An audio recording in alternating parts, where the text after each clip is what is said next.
So this is what my career looks like, and this is what you must be reading. So I started off with FMCG sales, 96-2000 with Dabur. I was selected on campus, and like Anurag has spoken about coincidences and fortunate coincidences, my entry into Dabur was again a fortunate coincidence, because what had happened is that I had applied for United Breweries. I had done my summer training with the UB group, and I was supposed to be apparently getting into UB group. So UB came on campus, they did the interview, they shortlisted a few students, but they said that we will go back and we will do a Delhi round, which is they will go to 4 schools, they will go to IMI, they will go to FMS, they will go to IMT Ghaziabad, and then come back to us and then let us know that how many students are they taking from the north zone. So that happened on, I think, day 1 or day 2. So UB came and UB went, and I had applied to only 5 companies for my intake. So UB did not select me as I had hoped they would. And I was therefore left without any role and without any job. So the next day I was quite disappointed because of the actions that I had taken, and I was sleeping away to glory. Then Dabur came on campus, and I was woken up by a batchmate of mine, Rajiv Nag. And he said that, "Tum yahan pe so rahe ho, Dabur has come, so why don't you go and apply for them? Tumhari to abhi naukri nahi lagi hai because UB has not taken you." So I told him that, "Yaar, who's going to go and join that churran chutney company? I'm all right." He said, "Nahi, that is wrong. You must go and apply." So I said, "Theek hai." So I went. So that was a last minute decision of applying to Dabur. I came here, in fact, exactly the same place where I got interviewed. So my first interview was here, and the second interview was in the room on top. And I was the Gen Sec by then. So I came here and gave some gyan to the juniors on what is happening, how to conduct all these things. And I realized that 42 students had applied for Dabur. Out of those 42, 6 got shortlisted for that final round upper. And out of those 6, I got selected. And that is nothing but God's good grace. And that is what happens in life, like Anurag also said. So after being in, no, there is a story behind this also on how I got into an MBA career. Way back in 1986, there was this TV show called The Dream Merchants, which was hosted by Alec Padamsee. And that was on advertisement and marketing. So I was in Kashmir at that point of time. My father was in the government. And I was really not, I had not even heard of an MBA career. And in those days, on the television, you only had 2 channels, the regular DD and the DD Metro. So I was watching this serial called The Dream Merchant, and I was hooked on to it because it was, about how advertisements are made. And in the Kashmir of those days, you really had no corporate presence. So I told my dad that I want to go and make advertisements, and I want a career in marketing. And my dad said that if you want to do that, then what you need to do is, an MBA is the professional qualification you need to be making a career in marketing, and you must go and join the TAS, which is the Tata Administrative Service. And that is the first time I heard about an MBA and the first time I heard about TAS. And he also said that, bade hoke, don't get into those family businesses like us zamane mein. So he mentioned a few business houses ke names. He said, don't join them because I have seen how they treat their general managers.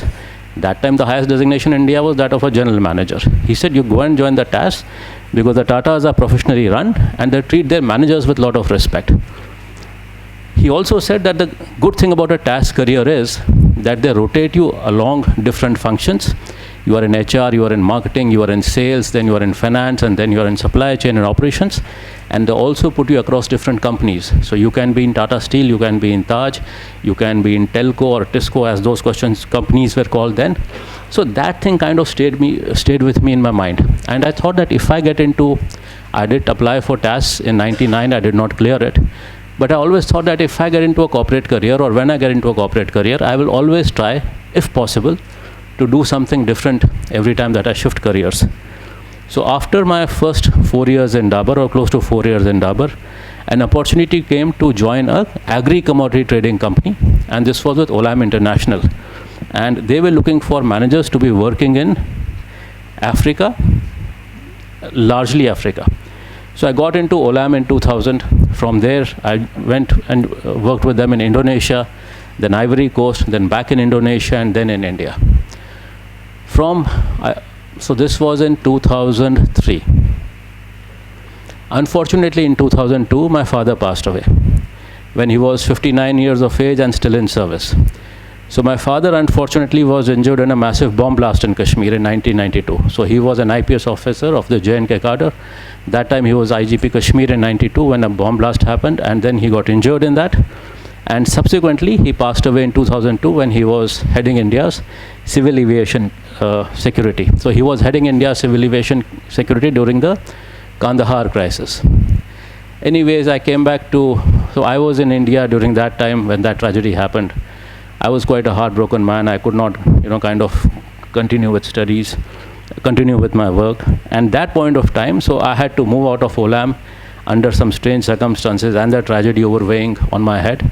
And I fortunately got into Kargil. Getting into Kargil was again a coincidence because the chairman of Kargil at that point of time happened to be a Mayoite from a school that I had studied in Ajmer. So I went and spoke to him, explained my situation to him, and he took me on immediately the same day. With Kargil, I was there for 7 years. So I joined as something called a manager farm gate for a direct farmer buying operation. But eventually, over the next 4 or 5 years or 7 years that I was there, I got on to become the head of procurement and operations with Kargil. So that was a pan-India operations worth about some 2,500 crores approximately. And that position at that point of time was actually something meaningful in life, not only for me, but for the entire industry as well. So after having spent close to 11 years, 3-4 years with Olam, and then 7 years with Kargil in Agri Supply Chain, I got an opportunity to work with Yes Bank. So it was quite a shift from FMCG to Agri Supply Chain to banking. And therefore, I kind of continued with my aspiration of that task which I had wanted to get into. So with Yes Bank, I was there for 3 years. I wrote to the MD and CEO. He was a very kind, large-hearted and generous man. He called me, asked me how I am placed, why I wanted to shift, and he took me into Yes Bank, where I was working in something called, so FASAR stands for Food and Agri Strategic Advisory and Research, which is essentially a project appraisal and lending division of the bank. More on the consultancy side, but not really, because you appraise projects with an intention of lend to those kind of projects. After that, so that is where life happened. After Yes Bank, at the age of 41, 2013, so 40 and a half, I got selected by this multinational company called Archer Daniels Midland as their MD designate and CEO. So it was quite a big thing for me at that point of time because I was all of 40 years and then getting into an MD and CEO role with a multinational was a big thing. And going from banking into heading a multinational, so I took that opportunity and I went. But what really happened was I lasted there for only a year. I joined that organization and I realized I made a mistake. And the mistake I had made was that I got into something only for the role and designation, not for the job itself. Yeah, so I had left Kargil and I had left Olam and I was really enjoying my stint at the bank. But when you get into a supply chain company and that too agri, the challenges are the same. Wo bus nahi lagi, the rake has gotten delayed, the commodity has gotten burnt, there is congestion at the port. So there are a lot of things which are beyond your control. You really can't do anything about them. So again, I wrote back to the founder and CEO of Yes Bank, Rana Kapoor. I requested him for re-employment at the bank, and he was again very generous, large-hearted and kind. And he said that, Girish, tum bank mein aake kya karoge? Go and work with my daughter. So they were, as it is, creating a family office company, or they had created a family office company. So I went and joined their daughter, Rakhi. And I was with Yes Bank for close to 3 years. So we started companies in 6 areas, out of which 3 were functional. So I have, in a sense, kind of worked as a startup entrepreneur or CEO with only one challenge which I did not undertake and which was guaranteed for me was the availability of capital. Apart from not raising capital and having the assurance that capital is there, in 1 year I started 3 companies. One was on rural solar, second one was on refrigerated logistics, and the third was on cattle feed. We also registered 3 companies. One was for dairy, one was for horticulture, and the third one was for processed foods. But we did not get into them because it was taking me quite some time to consolidate these 3 businesses that I had started. After those 3 years, I was given some equity which had to be encashed for whatever reasons, and I don't wish to get into that. There was some kind of a disagreement and I had to disengage with them. So I stayed without a job or without a role for close to 6 months. And then there was this company called Intello Labs, an agri-tech startup that was looking for some help and guidance, and they came to me, and one of the co-founders was from MDI, and I've always been generous to alums from MDI with my time. So I helped them raise money, and I made their pitch deck and stuff, and I was there with them for about a year and a half. So I am not a tech guy, I'm a general management MBA. I did not understand how technology works. Over a period of time, I realized that the technology that they had was not really working in the way it should have been. It was supposed to be an artificial intelligence technology. I did not understand anything about it. So I was, in some kind of a dilemma what to do. But then God came along and God gave me an opening with this company called South Asia AgTech Hub for Innovation, wherein I was there with them for close to 4 years. The business had a lot of challenges in terms of what was projected and what was actually happening. We had some reasonable funding which stood us in good stead for about 2.5 or close to 3 years, and then we had a problem because the USAID funding dried up. And after that, by God's good grace, I landed up in Impact Investors Council. Now if you go back in life, the two challenges that I faced in career, and that is where God comes. And that is where he really comes. I keep telling to my wife कि ये ज़िंदगी के छोटे मोटे चीज़ है मैं solve करता हूँ और मेरे लिए जो बड़े चीज़ें होते हैं वो भगवान सॉल्व करता है. So this challenge of mine, the Yes Bank Family Office 2017, there were some disagreements and disengagement, and all of you have seen TV, have seen what happened in 2019 and 2020. USAID challenges in 2023. All of you have seen the news in the last 1 week in terms of what has happened to USAID. So these bigger battles of life, I don't take them upon myself anymore. I leave it to God and he comes and helps me. So this is what I do currently. And as I was doing all these things in life, I started doing this, which is writing books. So this was my first book called Yes Sir. So there was this TV serial called Yes Minister. I was watching that and then I said, why don't I take a twist on that and shift it to a corporate assignment, corporate kind of a flavor. So I wrote my first book. This was in 2017. Then came along Mehak. Mehak was something that I wrote during my college years, but my daughter then said, Papa, you have already written one book, why don't you, take out this also in a book format and write it? So I said, fine.